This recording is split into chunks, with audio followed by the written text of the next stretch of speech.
I think that people would have loved to have this aircraft, being produced for a longer period of time. Anyway, again, I think that everybody is very proud about the aircraft and what it means to Airbus.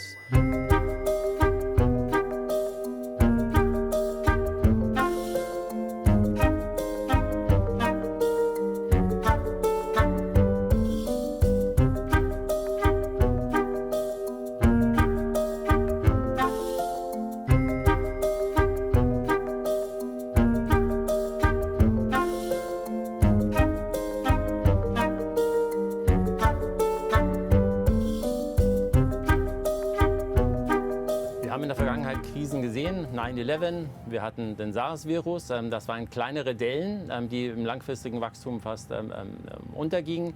Diesmal haben wir wirklich einen größeren Einschnitt und das wird sich auch langfristiger, das heißt, wir müssen eher in Jahreszeiträumen denken, bis sich das wieder erholt.